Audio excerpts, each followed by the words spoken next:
سورہ تکاثر میں آتا ہے نا ثم لتسألن یومئذ عن النعیم، پھر اس قیامت کے دن تم سے ہر نعمت کے بارے میں پرسش ہوگی. کیٹاگوریکل ہے. جس کو اللہ نے علم دیا ہے نا، یہ اس کے پاس نعمت ہے، اس کے بارے میں پوچھا جائے گا علم آگے تک پہنچایا کہ نہیں، اور نہیں پہنچایا ہوگا تو لعنتی ہوگا وہ.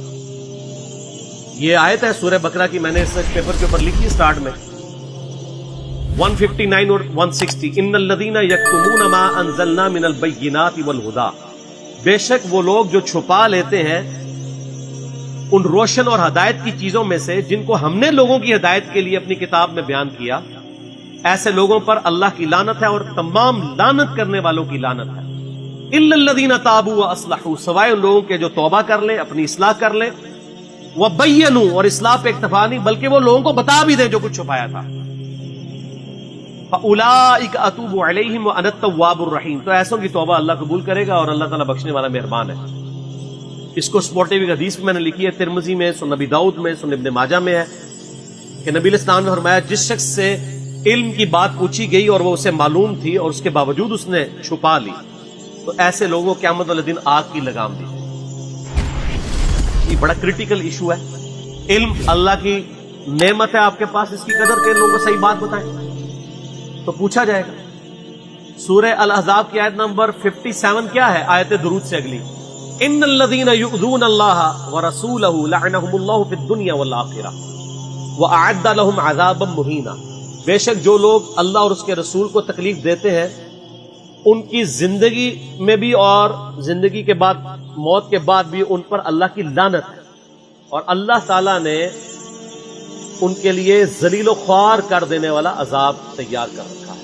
وَلِعَوْذُ بِاللَّهِ تَعَالَى اللَّهُمَّ أَجِرْنَا مِنَ النَّارِ. تو جو اللہ اور اس کے رسول کو اذیت دے رہے ہیں ان سے پوچھا نہیں جائے گا. تو یہ ایک ڈھکوسلا انہوں نے کیا ہوا ہے اپنی کمزوریوں میں پردہ ڈالنے کے. خود جو کچھ مناظرے کر رہے ہوتے ہیں اس کے بارے میں کیا پوچھا جائے گا؟ جو یہ کام کر رہے ہوتے ہیں وہ کہیں گے پوچھا جاتا ہے، تو اس کے بارے میں کیوں نہیں پوچھا جائے گا؟ اور جی کوئی یہ بنیادی مسئلہ ہے. فضائل صحابہ احمد بن حنبل کی کتاب میں 2 روایتیں ہیں صحیح سند کے ساتھ. ایک روایت میں ہے کہ سیدنا علی بن ابی طالب کہتے ہیں، یہ حدیث موقوف ہے اور ظاہر غیبی خبر ہے، نبی علیہ السلام کے بتانے پر موقوف ہے، کہ میری وجہ سے 2 فرقے گمراہ ہوں گے، ایک میری محبت میں غلوب کر کے، ایک میری دشمنی میں غلوب کر کے. اور دوسری روایت میں ہے فضائل صحابہ احمد بن حنبل کی کتاب میں کہ میری وجہ سے 2 فرقے دوزخ میں جائیں گے، ایک میری محبت میں غلوب کر کے، ایک میری دشمنی میں. تو جب آپ کی جنت اور دوزخ کا فیصلہ اس کے اوپر ہو رہا ہے تو پوچھا کیوں نہیں جائے گا؟ اچھا اپنا کام یہ پورا کر رہے ہیں کہ جو سیدنا علی کی شان میں غلوب کر رہے ہیں ان کو یہ خوب سمجھا رہے ہیں کہ جی آپ اپنے آپ کو صحیح طریقے سے صحیح بندہ پتر بنا لو ورنہ پوچھا جائے گا. تو جو سیدنا علی کے مخالفین ہیں ان کو سمجھانے کی ذمہ داری کس کی ہے؟ ان کو کون سمجھائے گا؟ وہ ساری اس پلیٹ فارم سے سمجھایا جا رہا ہے، دونوں کو سمجھایا جا رہا ہے اللہ کے فضل سے. تو جنت اور دوزخ کا تو فیصلہ ہونا ہے.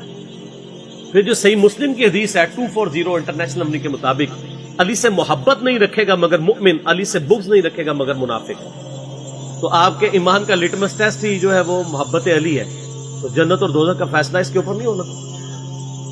پھر غدیر خون کی حدیث جو صحیح مسلم میں 6225 سے 6228 تک ہے، آپ علیہ السلام کا آخری خطبوں میں سے ایک خطبہ ہے وفات سے 2.5 مہینے پہلے خم نامی گاؤں میں. اس میں کیا الفاظ ہیں؟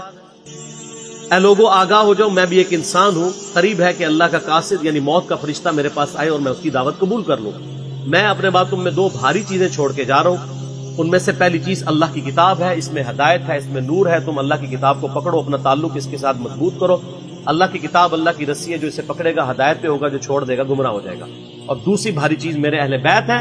پھر 3 دفعہ آپ علیہ السلام نے فرمایا میں اپنے اہل بیت کے معاملے میں تمہیں اللہ کا خوف دلاتا ہوں، میں اپنے اہل بیت کے معاملے میں تمہیں اللہ کا خوف دلاتا ہوں، میں اپنے اہل بیت کے معاملے میں تمہیں اللہ کا خوف دلاتا ہوں. جب نبی علیہ السلام آپ کو ڈرا رہے ہیں وہاں تو کسی نے کہا یا رسول اللہ اہل بیت کے بارے میں پوچھا جائے گا. پھر المستدرک الحاکم میں صحیح سند کے ساتھ حدیث ہے انٹرنیشنل نمبر کے مطابق 4712 کہ نبی علیہ السلام نے فرمایا اگر کوئی شخص پوری زندگی حجر اسود اور مقام ابراہیم کے درمیان نمازیں پڑھتا رہے اور روزے رکھتا رہے اور قیامت والے دن اللہ سے اس حال میں ملاقات کرے کہ ہم اہل بیت کا بغض اس کے دل میں ہوا، تو اللہ اسے ضرور دوزخ میں داخل کرے گا. اگر اہل بیت کا بغض نمازوں کے باوجود، اور عام نمازیں نہیں، حجر اسود اور مقام ابراہیم کے درمیان، اور روزے رکھنے کے باوجود آپ کو دوزخ میں لے جا سکتا ہے، تو کیوں نہیں پوچھا جائے گا؟ ایک کہانیاں بند کرو،